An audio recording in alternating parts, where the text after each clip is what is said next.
Hello and welcome to Flippin Through, the internet's #1 Mad Magazine news, review, and interview channel. Thank you so much for tuning in. It's Saturday, and I just had my conversation with... Oh, there we go. I had to refocus that. I just had my conversation with Kenny Kyle. If you want to check it out, it's posted. I don't know. Maybe I'll do a card. Maybe I won't. Anyway, check that out. I do live streams every once in a while. I'm going to be trying to do at least one interview every month this year. So a total of 12, maybe more. We'll see how it goes. I don't want to overpromise and underdeliver. So I'm just going to sort of play it by ear. And I think to start one a month seems pretty reasonable. So today we are flipping through Mad Magazine number 292, released January 1990. Our price, $1.50, which is indeed cheap. I picked this issue because I'm a little bit of a Nintendo fanboy. If you look like deep in the archives of this channel, I started out just messing around with Nintendo, like Game Boys and stuff, modifying them. Something that I still do and still enjoy doing, but don't do videos on because it's too expensive. Anyway, this is 1990. I was probably 5 years old, and it was obviously the Nintendo came out around, I think that came out in the 80s, I don't know, but it was still in use. The Super Nintendo had not been released. And I know this because when the Super Nintendo was released, I have a very, very distinct memory of a Super Nintendo being underneath the Christmas tree at my house. And it said on the tag, "To Austin from Santa." And so my brother opens it and he's like, "A Super Nintendo? Oh, thanks, Santa." Now, this is something that's very important for you to understand as I tell you this story. My brother was probably around 16, maybe 17 years old, maybe even 18 years old, but he had a job. He bought for himself a Super Nintendo and then wrapped it up and then said it was from Santa. That's really, it was really one of the ultimate scumbag moves. Anyway, it was a very fond memory. But this is Sam Viviano, and Sam Viviano did this cover. We have like a digitized Norman Mingo, Alfred E. Newman painting, which I love. I absolutely love that. And then we have down here Sam Viviano's signature. It says, "Viviano Brothers." I like to think that Sam and his brother did that together. Anyway, so let's see how the zoom works on this new setup. Things are a lot more stable at this point, but I do have to reach a little bit higher. Here we go. It's called Take Home Pay because there's nowhere else you can afford to go with it. Oh my goodness. Let's see, I might have to just stick with the telescopic view thing. Here we have the vital features. Funny to Shrink the Kids, a Mad movie satire. The Mad Guide to New Computer Games. A Mad Look at Musical Instruments.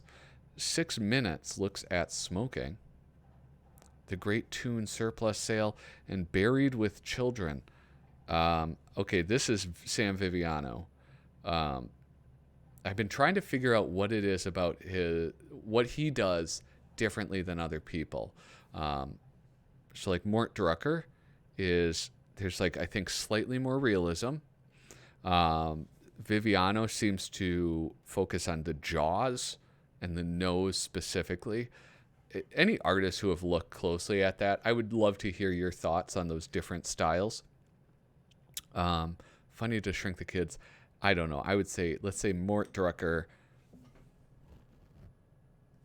I have no idea who this could be. 1990. I don't do these that often, so it's harder to peg these ones. Obviously, Sergio. Oh, man. This is too hard. I have to start doing these newer ones again. Politically inspired dolls. That'll be good. It better be good. That's what I meant to say. See, I can't zoom in all that close. I'm writing to inform you of the libel of Columbia University, my alma mater. Ugh. People who use the term alma mater. Am I right, guys? Here. Oh, look it. And then I can zoom out like this. See, I'm figuring it out slowly but surely. I am writing to inform you of the libel of Columbia University, my alma mater. Just be like that joint I graduated from. In MAD number 290, in the article, MAD's politically inspired dolls, you referred to the Colombian cocaine kingpin doll. Perhaps you were referring to the nation of Colombia, an infamous source of such kingpins. I expect a retraction to clear the good name of Colombia. We have carefully researched this matter, and we stand by our story. I love this. All right. Myself and fellow Canadians were extremely upset when runner Ben Johnson's gold medal was removed at the 1988 Seoul Olympics, but you Americans do not need to rub our noses in it. Ben is still the fastest man in the world. Steroids are not. I speak on behalf of all Canadians when I say, bite me, Carl Lewis. Luke, we passed your letter along to Carl, but he was unable to answer. He was too busy polishing his Olympic gold medal. You know, the one Ben doesn't have. Fa, fa, fa. Oh, very good. All right, let's zoom out.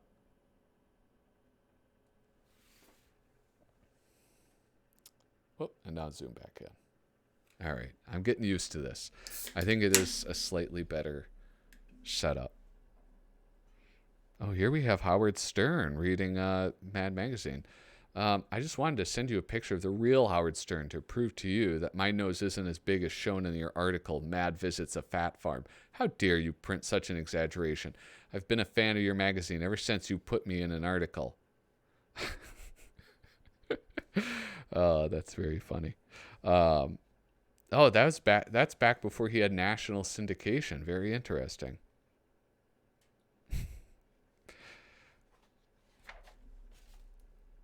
Here we have Funny to Shrink the Kids by Mort Drucker.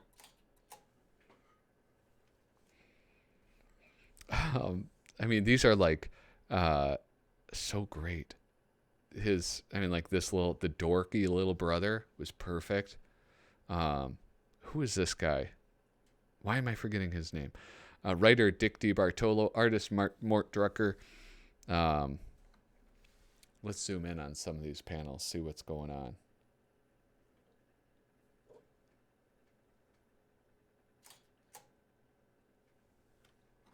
I've been watching you very carefully, Dad. I'm trying to come up with my own inventions. See, this is what I've done so far. Please don't bother me now, Hick. I'm working. Gee, Dad, I'm only trying to follow in your footsteps, but you never pay attention to me. Of course I pay attention to you. Now, why don't you go and do something constructive and try to be an inventor like me?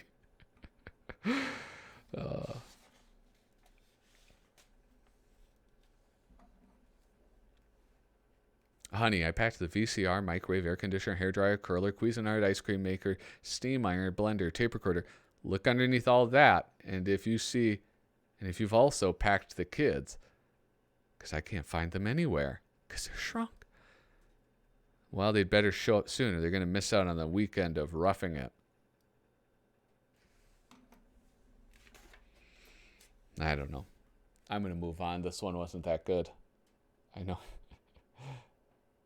I'm a genius, all right? I can tell just by that short period of time. The Mad Guide to New Computer Games. And I like this because this almost looks like it's like laid out sort of in a Nintendo Power style. Artist Rick Tolka, writer Matthew T. Smith. And this is kind of interesting because it's not like, there's no way I could have guessed this was Rick Tolka. And it's super cool. I like the sort of like digitized thing. What did he do this on like his Macintosh? That's probably what he did, right? Is this digital artwork, or did he Just make it look like digital artwork. I don't know. George Steinbrenner baseball. Baseball's more than hitting and fielding. It's clubhouse feuds, contract holdouts, strike threats, and lawsuits. And now George Steinbrenner baseball brings you the front office wizardry of Gregarious George to your home computer. Oh, Chessmaster 3000. Turn world-class chess into a hopeless uphill battle with this, the latest version of software Foolworks' unbeatable chess program. Chess Monster, I can't read. Chess Monster boasts a library of 80,000 opening moves, including the Belgian Gambit, the Capablanca Pawn Feint, and the deadly Do You Wish a Last Cigarette? It takes no prisoners and wastes no time. It will critique you, taunt you, insult you, and in the end, it will always rout you. Why? Because no matter what strategy you choose, Chess Monster has a better one. From the deadly Sicilian defense to the unstoppable electric shock through the keyboard, you'll have to feel it to believe it. Here's the wonderful Gaines, William Gaines picture snuck in there. Chuck Yeager's advanced ground crew trainer.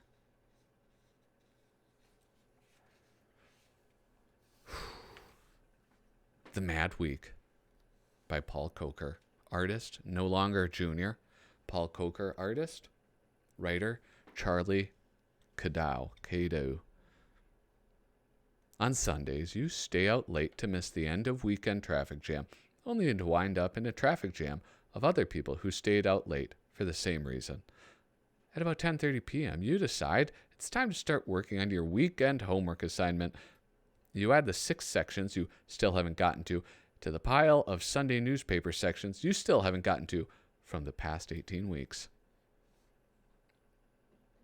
How about Wednesdays? I'm recording this on a Tuesday, so I'm especially interested in Wednesday. You step out your door and finally find where the paperboy threw Monday's newspaper. You make the unbelievable discovery that every bookstore in town is sold out of Cliff's Notes of the novel you haven't read a page of yet, but have to hand in a book report on by Friday. You make a silent pledge to yourself that by the end of this week, you'll finish all the work you had pledged to finish by the end of last week. I think I understand this joke now. Here we have Clark and Ewing. You know, this is something else. It's almost like did they do it with a brush or something? It seemed like some of these look very brushy, or at least they were gone over some of the lines several times. So, if you haven't seen, I just did the Spy versus Spy first appearances. And, I mean, now I look at this and it's just so different, especially as I was looking at previous ones. I've been doing so many older Mad magazines and looking at their Prohias work. And it's just profoundly different. Like, one thing, I guess, is like these camera angles, right? So you have this at like you're above and to the side, and then over here you have like you have a lot of depth. That was never, you never really saw that. And here, look at, you're really extremely, you're like high up, like looking down at them. That's very strange. Right? I mean, like the other strips were very just two-dimensional, right? It was just like there was not much depth to it. So that's very, I think I nailed it. I think that's really what looks the most different, is you are seeing these guys at just very, very different angles. Here we have Matt's home version of Jeopardy. Here, I'm going to read this intro. Fans of the TV show Jeopardy, commonly called Trebekis. Oh my gosh, how does anybody watch these? I can barely read. Commonly called Trebekis, will recall that back in Mad number 275, we presented round 1 of our own version of the popular answer and question game. Well, welcome back to round 2. Yes, the stakes are doubled and the jokes are doubly bad. So get ready to play. Jay Preet. All right, here we go. Wait. I put my finger on the cross. We'll go here. The loneliest man in town. Ad slogans and models. That's the what do you call it? The Maytag person, right? Is there answers on the other side? I love stuff like that. Okay. Oh. Who is the reservation agent for the Club Med in Beirut? Okay, how about this? Odds and ends. According to some, it is the root of all evil. Well, that's the love of money, right? That isn't that a biblical quote? It's the love of money is the root of all evil, right? Let's see. Odds and ends. What is the Republican National Party? Ooh, topical. Batman dedicated his life to fighting this. What? Well, it was crime, right? Father, I shall become a bat. That's what he said, right? Okay. What is the ugly secret about his relationship with Robin? They're lovers. A mad look at musical instruments.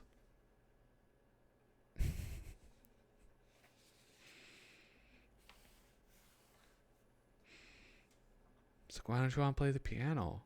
Look, man, you'll get chicks. You get chicks, bro.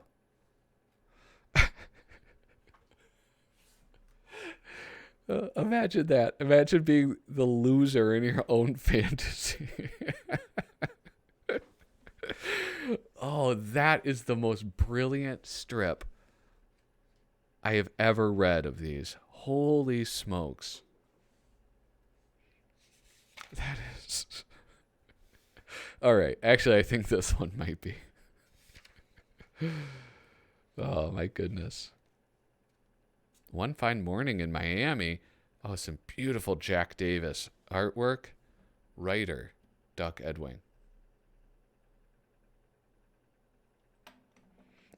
Listen, I'm going to say this. Wally Wood is a genius, right? But all I see on what do you call it? The internet, Twitter, Instagram, Facebook, everybody's talking about Wally Wood. I love Wally Wood. Jack Davis does not get enough love. And I would like to see, somebody please tell Twitter that I would like to see Jack Davis getting more love. Thank you. The 6 minutes look at smoking. By Angelo Torres. He's the artist, writer, Lou Silverstone. Are either of those guys still around? I got to start finding out if some of those old timers are with us.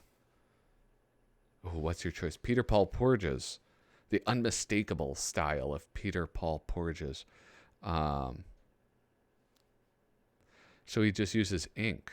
It's just like really washed down ink. Well, kissing your date goodnight. Should you tell her she has a zit on her nose? For yes, call 1-9. Results of this man public opinion published. Oh, in a previous issue. Should I try to call one of these? It's the same number for yes and no. Is this dumb that I'm doing this?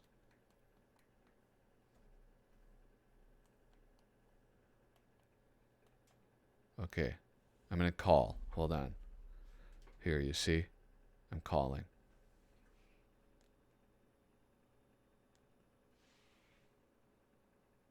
Your call could not be completed. Please confirm that your rate plan is active by calling 611. That's baloney. Okay. The number doesn't work. But hey, that's the type of hard-hitting reporting you get here. Should you inform a pompous lecturer that his fly is open? Well, yeah, that's like the right thing to do, right? Should you tell a collector that his prize card of Babe Ruth as an Atlanta Brave is a fake?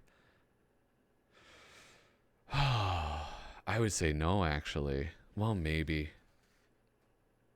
I don't know. That one actually is kind of harder to answer. Hey, should you inform an overconfident jock that his nerd opponent is an all-state regional champion? No, probably not. It'll be fine. It'll be fine. Sometimes a little humility brought on by a loss is good. It's important. The lighter side of... Here, let's give him a shot. Here, monkeys. Monkeys are almost always funny.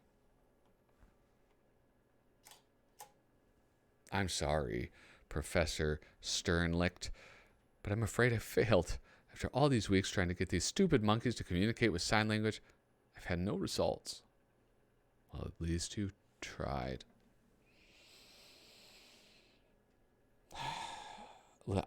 Listen. I'm not picking bad ones on purpose. If you think that, just please let me look at. How about this one? I brought Kyle home to meet my parents. It was a total disaster. Goodness, what happened? My parents loved him. If you can show me a funny, lighter side of strip, I don't know, man. I'll send you a pack of those stickers when I get them made, okay? One typical afternoon in the Bronx. What a treat. Another Jack Davis one. I think I've said this before, but it's like I really wish I would have appreciated when I was a kid this skill. Honey, did you hear about the new garbage recycling law, Harry? Now we got to separate our garbage before we throw it out. Cans and bottles, paper products and foodstuffs. Ain't those politicians got anything better to do than making extra work for us? It's no big deal. Oh, that's beautiful.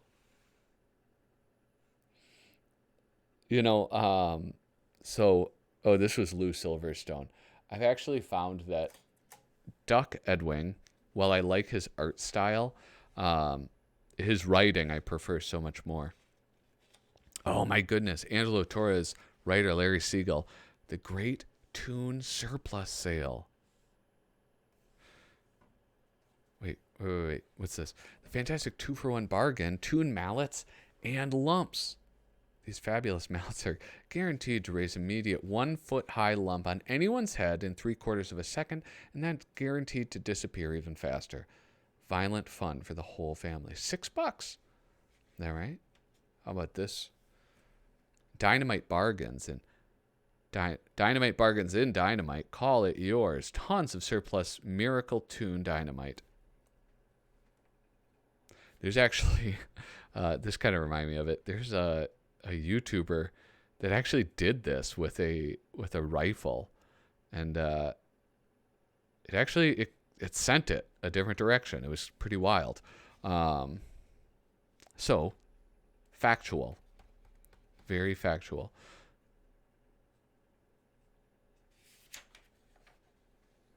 The big sign of the times.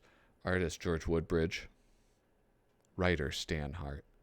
I like these drawings of like younger guys he'll do with these sort of like weak chins and like puffy cheeks. No radio. Out of work and a trainee. Help the city's homeless. Please help the city's homeless. Help the city's homeless. Last chance to help the city's homeless.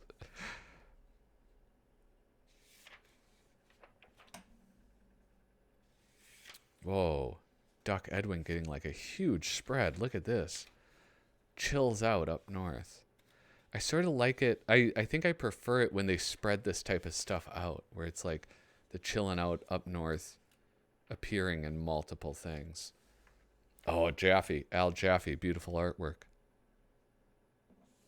When did Jaffe just shift? There obviously was a point where he shifted almost entirely to doing the fold-ins, and I wonder when that occurred, because I mean it's a loss, right? I mean, like, the fold-ins obviously are wonderful and they're genius, but his regular artwork is just so awesome. Artist Al Jaffe, idea Seth Greenberg, and writer Dick DiBartolo. Practical joke items for the computer. Here we have the spelling unchecker. what is this? Okay, Dizzy Daisy Wheel. No matter what your unsuspecting victim prints, it comes out garbage because the new Dizzy Daisy Wheel spins freely and just prints letters at random. You'll laugh your head off when the tired operator finally prints out his finished manuscript and discovers 300 pages of gibberish. Oh my goodness. The paper feeder shredder. Another beautiful Jack Davis, and this time written by Duck Edwing. For his monsters especially, I love. Okay, so this dude gets out of his coffin. Oh, God. This has happened to me before.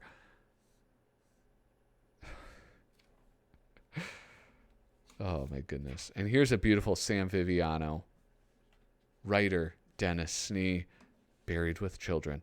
Buried with Children was...